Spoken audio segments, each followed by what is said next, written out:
தெய்வத்தின் குரல் இரண்டாம் பாகம். சந்தஸ் வேதத்தின் பாதம். பாதம் அடி ஃபுட். சந்தஸை வேத புருஷனின் பாதம் என்றேன். சந்தஸ் தனக்கு விஷயமாக சப்ஜெக்டாக எடுத்துக்கொள்கிற செய்யுளுக்கும் பாதம் இருக்கிறது. தமிழில் ஈரடி குறள், நாலடியார் என்பதிலெல்லாம் வரும் அடி தான் செய்யுளின் பாதம். நாலடியார் என்றால் 4 அடியார்கள் என்று அர்த்தமில்லை. அடியார்கள் என்று பக்தர்களுக்கு ஏன் பெயர் ஏற்பட்டது என்றால், அவர்கள் ஈஸ்வர சரணாரவிந்தத்திலேயே, திருவடி தாமரையிலேயே கிடக்கிறவர்கள். சம்ஸ்கிருதத்திலும் ஆச்சாரிய பாதர், கோவிந்த பாதர், கௌட பாதர், பகவத் பாதர் என்று ஈஸ்வரனின் பாத சம்பந்தம் உடையவர்களாகவே மகான்களை சொல்கிறோம். நாலடியார் என்றால் 4 அடி கொண்ட செய்யுள்கள் என்று அர்த்தம். காலுக்குத்தானே சம்ஸ்கிருதத்தில் பதம் அல்லது பாதம் என்றும் தமிழில் அடி என்றும் பெயர் இருக்கிறது.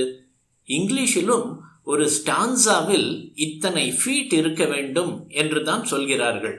அதன் மீட்டர்களும் ஃபீட்டுக்கு இத்தனை அக்ஷரம் என்றுதான் வகுக்கப்படுகின்றன. காலை குறிப்பிடும் ஃபுட் என்பது டிவிஷன் ஆஃப் அ ஸ்டான்சாவும் ஆகும்.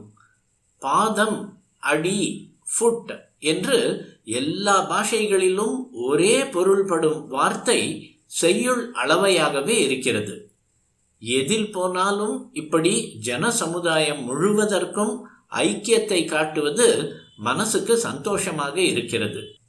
இன்னொரு ஒற்றுமை கூட.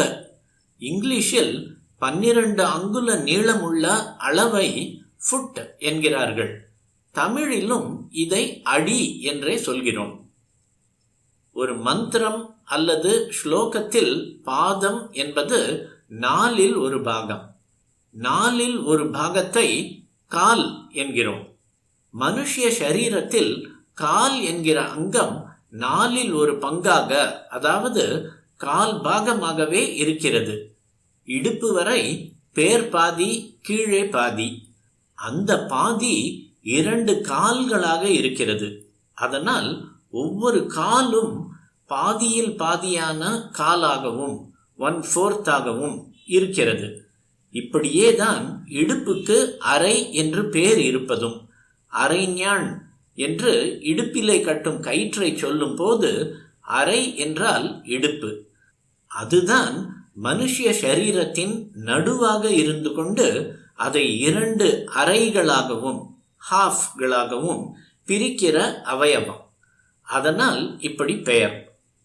தமிழில் கால் என்றால் பாதத்திலிருந்து இடுப்பு வரை உள்ள லெக் என்ற முழு அவயவத்தையும், பாதம் அல்லது பதம் என்றால் ஃபுட் என்றும் பெரும்பாலும் அர்த்தம் பண்ணி கொள்கிறோம்.